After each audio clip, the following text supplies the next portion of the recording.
Carta aos Romanos, capítulo 5. Paz e alegria.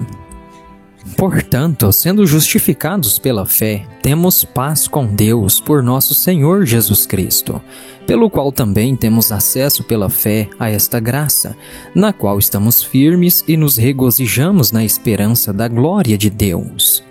E não somente isto, mas também nos gloriamos nas tribulações, sabendo que a tribulação produz a paciência, e a paciência a experiência, e a experiência a esperança.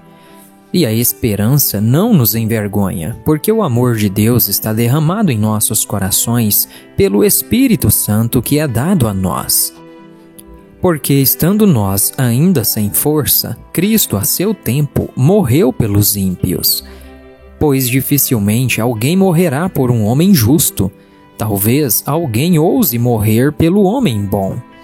Mas Deus demonstra o seu amor para conosco, em que, sendo nós ainda pecadores, Cristo morreu por nós. Portanto, muito mais agora, tendo sido justificados pelo seu sangue, nós seremos salvos da ira por ele.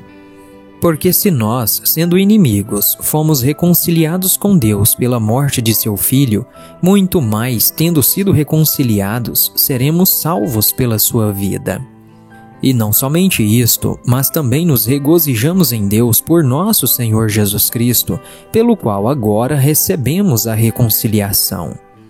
Portanto, como por um homem o pecado entrou no mundo, e pelo pecado a morte, assim também a morte passou a todos os homens, porque todos pecaram. Porque até a lei, o pecado estava no mundo, mas o pecado não é imputado quando não há lei. No entanto, a morte reinou desde Adão até Moisés, até mesmo sobre aqueles que não tinham pecado, à semelhança da transgressão de Adão, o qual é a figura daquele que havia de vir. Mas o dom gratuito também não é como a transgressão, porque se pela transgressão de um morreram muitos, muito mais abundou a graça de Deus para os muitos, e o dom pela graça de um homem, Jesus Cristo. E não foi assim o dom como transgressão, por um só que pecou, porque o juízo veio por uma transgressão, para condenação, mas o dom gratuito veio de muitas transgressões para justificação. Porque se pela transgressão de um homem a morte reinou por meio de um, muito mais os que recebem a abundância da graça e do dom da justiça reinarão em vida por meio de um, Jesus Cristo. Portanto, assim como pela transgressão de um veio o juízo sobre todos os homens para condenação, assim também pela justiça de um veio o dom gratuito sobre todos os homens para justificação da vida.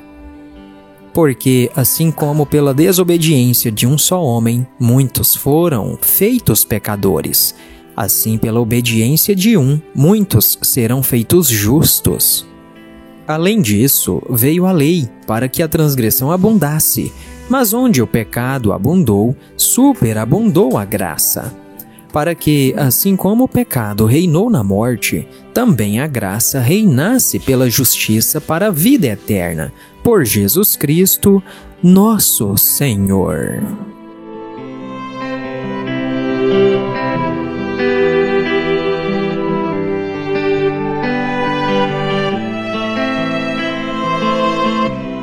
Romanos capítulo 6. Mortos para o pecado, vivos em Cristo. O que diremos então? Permaneceremos em pecado para que a graça possa abundar? De forma alguma.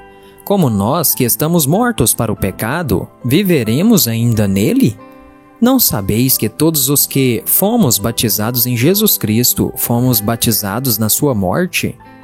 Portanto, fomos sepultados com ele para a morte pelo batismo, para que assim como Cristo foi ressuscitado dentre os mortos pela glória do Pai, assim também nós andemos em novidade de vida. Porque se fomos plantados juntamente com ele na semelhança da sua morte, também o seremos na semelhança da sua ressurreição. Sabendo isto, que o nosso velho homem foi crucificado com ele, para que o corpo do pecado pudesse ser destruído, para que não sirvamos mais ao pecado. Porque aquele que morreu está liberto do pecado. Ora, se morremos com Cristo, cremos que também viveremos com ele. Sabendo que, tendo sido Cristo ressuscitado dentre os mortos, já não morre. A morte não tem mais domínio sobre ele. Pois, quanto ao morrer, ele morreu uma só vez para o pecado, mas quanto ao viver, vive para Deus. Assim também vós considerai-vos mortos de fato para o pecado, mas vivos para Deus em Jesus Cristo nosso Senhor. Não reine, portanto, o pecado em vosso corpo mortal, para lhe obedecerdes em seus desejos. Nem tampouco apresenteis os vossos membros como instrumentos de injustiça ao pecado, mas apresentai-vos a Deus, como os que são vivos dentre mortos, e os vossos membros como instrumentos de justiça a Deus. Porque o pecado não terá domínio sobre vós, pois não estáis debaixo da lei, mas debaixo da graça. Pois que pecaremos porque não estamos debaixo da lei, mas debaixo da graça? De forma alguma. Não sabeis vós que a quem vos apresentardes como servos para obedecer-lhe, servos sois daquele a quem obedeceis, seja do pecado para a morte ou da obediência para a justiça? Mas graças a Deus que fostes servos do pecado, mas obedecestes de coração a forma de doutrina a qual fostes entregues. E tendo sido libertados do pecado, tornastes servos da justiça. Eu falo segundo a maneira dos homens, por causa da fraqueza da vossa carne. Pois assim como apresentastes os vossos membros para servirem à imundícia, e a iniquidade para a iniquidade, assim apresentai agora os vossos membros para servirem à justiça para a santificação. Porque quando éreis servos do pecado, estáveis livres da justiça. E que frutos tinhais, então, das coisas de que agora vos envergonhais? Porque o fim dessas coisas é a morte. Mas agora, tendo sido libertados do pecado e tendo-vos tornado servos de Deus, tendes o vosso fruto para a santificação e, por fim, a vida eterna. Porque o salário do pecado é a morte, mas o dom de Deus é a vida eterna, por Jesus Cristo, nosso Senhor.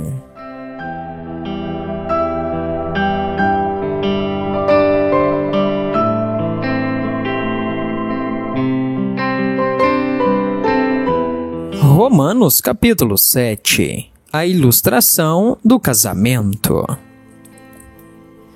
Não sabeis vós, irmãos, pois eu falo aos que conhecem a lei, que a lei tem domínio sobre o homem enquanto ele vive? Porque a mulher que tem marido está ligada pela lei ao marido, enquanto ele viver, mas se o marido morrer, ela está livre da lei do marido. Então assim, enquanto seu marido viver, se ela se casar com outro homem, será chamada adúltera. Mas se seu marido morrer, ela está livre da lei, e assim não será adúltera, mesmo que ela venha se casar com outro homem.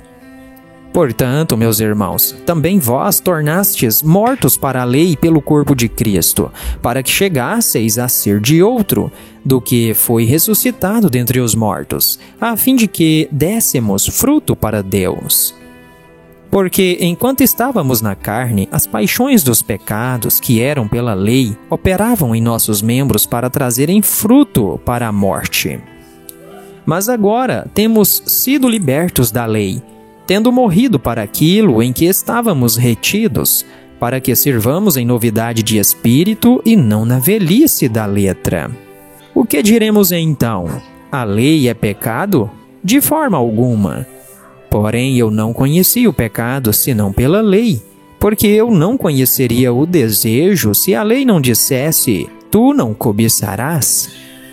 Mas o pecado, tomando ocasião pelo mandamento, operou em mim todo tipo de concupiscência, porque sem a lei o pecado está morto. Outrora eu estava vivo sem a lei, mas quando o mandamento veio, o pecado reviveu e eu morri. E o mandamento que era ordenado para a vida, eu achei que era para a morte. Porque o pecado, tomando ocasião pelo mandamento, me enganou e por ele me matou. Portanto, a lei é santa e o mandamento santo, justo e bom.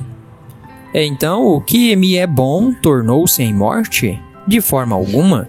Mas o pecado, para que se mostrasse pecado, operou a morte em mim pelo que é bom, a fim de que pelo mandamento o pecado se tornasse excessivamente pecaminoso.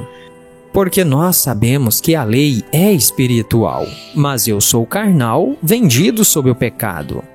Porque o que eu faço não o permito, pois o que eu quero, isso não faço, mas o que odeio, isso eu faço. E se eu faço o que não quero, eu consinto que a lei é boa.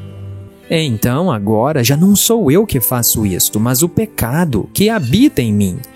Porque eu sei que em mim, isto é, na minha carne, não habitam coisas boas, pois o querer está presente em mim, mas o executar do bem eu não encontro.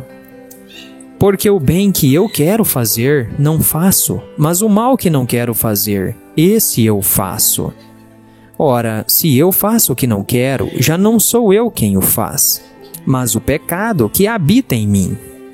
Eu acho então esta lei, que quando quero fazer o bem, o mal está presente comigo. Pois eu tenho prazer na lei de Deus, segundo o homem interior. Mas eu vejo outra lei nos meus membros, guerreando contra a lei da minha mente e me trazendo cativo debaixo da lei do pecado que está nos meus membros. Ó miserável homem que eu sou, quem me livrará do corpo desta morte? Eu agradeço a Deus por meio de Jesus Cristo, nosso Senhor. Assim, pois, com a mente, eu mesmo sirvo a lei de Deus, mas com a carne, a lei do pecado.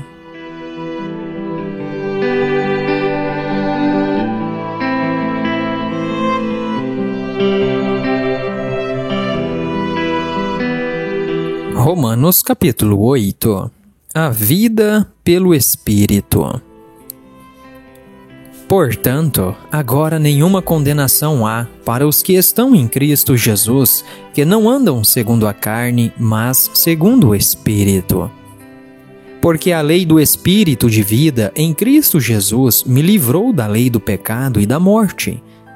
Porquanto o que a lei não podia fazer, visto como estava fraca pela carne, Deus, enviando seu próprio Filho em semelhança da carne pecaminosa e pelo pecado, condenou o pecado na carne, para que a justiça da lei fosse cumprida em nós, que não andamos segundo a carne, mas segundo o Espírito. Porque os que são segundo a carne têm a mente nas coisas da carne, mas os que são segundo o Espírito, para as coisas do Espírito. Porque a mentalidade carnal é morte, mas a mentalidade espiritual é vida e paz. Porquanto a mentalidade carnal é inimizade contra Deus, pois não é sujeita à lei de Deus, nem de fato pode ser.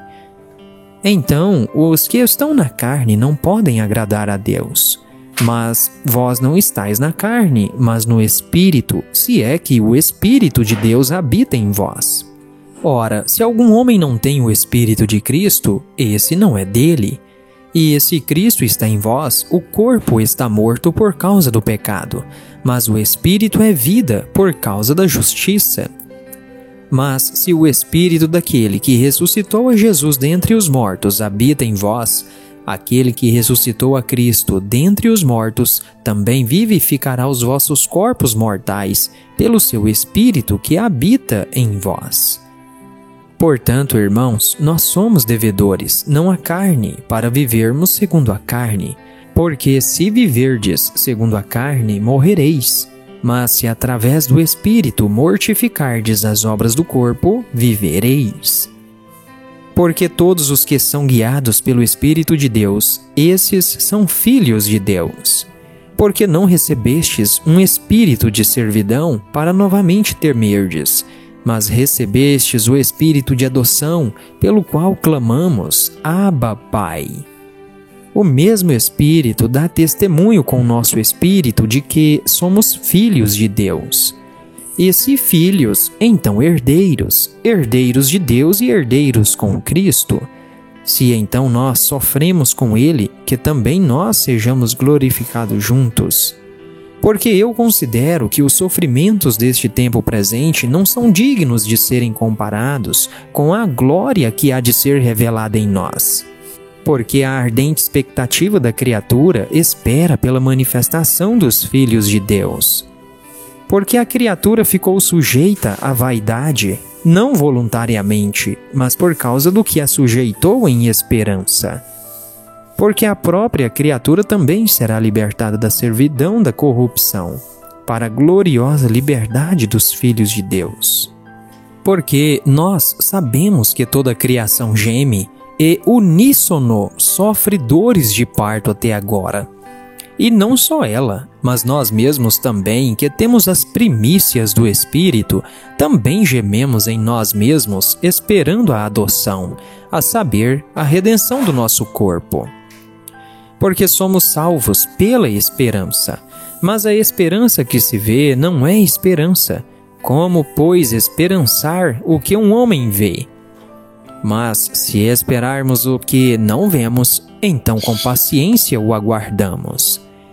Semelhantemente, o Espírito também nos ajuda em nossas fraquezas, porque não sabemos o que devemos orar como convém.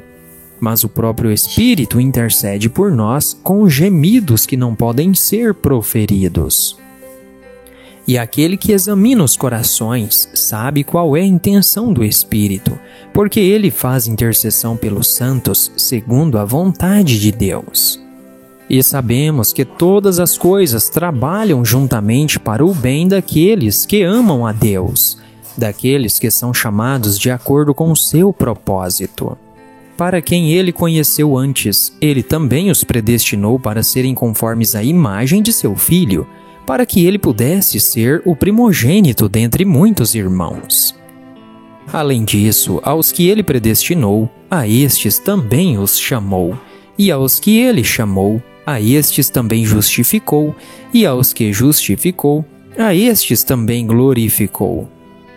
O que diremos então a estas coisas? Se Deus é por nós, quem pode ser contra nós? Aquele que não poupou seu próprio Filho, mas o entregou por todos nós, como não nos dará gratuitamente também com ele todas as coisas? Quem acusará alguma coisa aos escolhidos de Deus? É Deus quem os justifica. Quem é o que condenará? É Cristo que morreu, sim, que foi ressuscitado, o qual está à direita de Deus e também intercede por nós. Quem nos separará do amor de Cristo? Será a tribulação, ou a angústia, ou a perseguição, ou a fome, ou a nudez, ou o perigo, ou a espada? Como está escrito, por causa de ti somos mortos todo dia, somos considerados como ovelhas para o matadouro.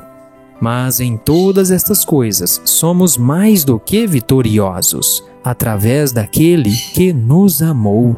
Pois eu sou persuadido de que nem a morte, nem a vida, nem os anjos, nem os principados, nem as potestades, nem as coisas do presente, nem as coisas por vir, nem a altura, nem a profundidade, nem alguma outra criatura será capaz de nos separar do amor de Deus, que está em Jesus Cristo, nosso Senhor.